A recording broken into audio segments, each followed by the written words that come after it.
Sei que tudo me é lícito, mas nem tudo convém. Todo lugar na carne eu faço isso, você também. Pois eu tenho um manual e é ele que eu sigo. Nem mais, nem menos, dele já tá tudo escrito. Porque depende disso, sem isso eu não vivo.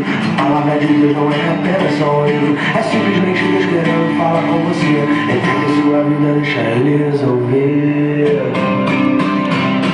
A tua palavra mudou. Aquilo que eu era, hoje já não sou. Tô diferente, mudo minha mente. Bola pra frente, junto com você. A tua palavra mudou. Aquilo que eu era, hoje já não sou. Tô diferente, mudo minha mente. Bola pra frente, junto com você eu vou.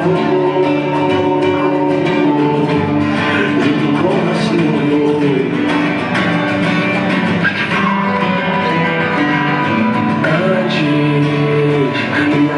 Era só por uma noite. Meu coração não dava ouvidos à palavra que hoje ouve. Não tava nem aí, eu fazia o que fosse. Mas nem sempre se faz aquilo que se diz querer. Nem sempre se quer aquilo que tem que fazer. Sei que tudo me é lícito, mas nem tudo convém. Todo lugar na carne faço isso, você também. Pois eu tenho um manual e é ele que eu sigo. Nem mais nem menos dele já tá tudo escrito. Porque eu dependo disso, sem isso eu não vivo. A palavra de Deus não é apenas só um livro. É simplesmente Deus querendo falar com você. Entregue sua vida, deixa ele resolver.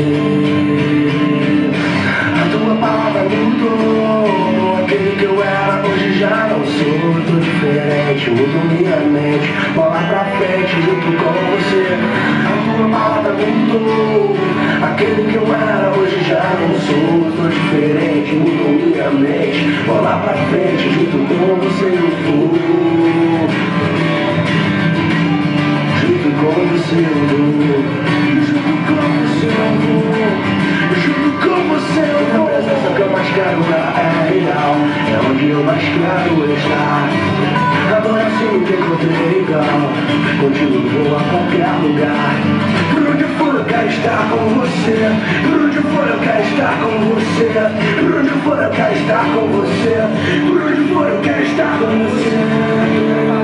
Mudou. Aquele que eu era, hoje já não sou. Tô diferente, mudou minha mente. Bola pra frente, junto com você eu vou. A tua palavra mudou. Aquele que eu era, hoje já não sou. Tô diferente, mudou minha mente. Bola pra frente, junto com você eu vou. Junto com você eu vou.